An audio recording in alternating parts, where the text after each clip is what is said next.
Full Moon sale காலை 9 மணியிலிருந்து இரவு 12 மணி வரை ஜூலை 29 ஒரு நாள் மட்டும். ஈரோடு அருகே அரசு பள்ளியில் மின்சாரம் பாய்ந்து மாணவர் ஒருவர் உயிரிழந்துள்ளார். இது குறித்தான கூடுதல் விவரங்களோடு இணைகிறார் நமது செய்தியாளர் சதாசிவம். வணக்கம் சதாசிவம், விவரம். வணக்கம்.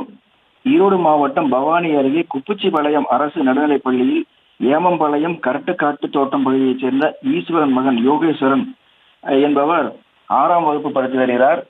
மாணவன் இன்று மதியம் உணவு இடைவேளைக்கு பின்பு தண்ணீர் அருந்த வகுப்பறையிலிருந்து வெளியே சென்றுள்ளான். அப்பொழுது பள்ளி காம்பவுண்ட் சுவர் அருகில் அருந்து தொங்கிக் கிடந்த மின்சார ஒயர் மீது தவறுதலாக கால் பட்டதில் மின்சாரம் தாக்கி மாணவன் சம்பவ இடத்திலேயே உயிரிழந்துள்ளார்.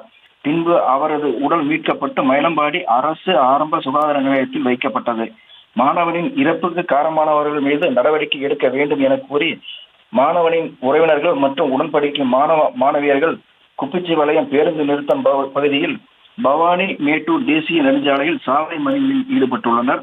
மேலும் அரசு ஆரம்ப சுகாதார நிலையத்தில் இருந்து மாணவனின் உடலை பிரேத பரிசோதனைக்காக பெருந்துறை அரசு கல்லூரி மருத்துவமனைக்கு போலீசார் எடுத்து செல்வதற்கு உறவினர்கள் மறுப்பு தெரிவித்தும் ஆசிரியர்கள் வந்தால் மட்டுமே உடலை எடுக்க அனுமதிப்போம் என கூறி வாக்குவாதத்தில் ஈடுபட்டு வருகின்றனர். சம்பவ இடத்தில் மாவட்ட காவல்துறை கண்காணிப்பாளர் கிரண் சுருளி பேச்சுவார்த்தை நடத்தி வருகிறார். விவரங்களுக்கு நன்றி சதாசிவம். கிரியாஸின் அதிரடி ஆடி சேல் 70% வரை தள்ளுபடி. கிரியாஸ், இது நம்ம ஃபேமிலி.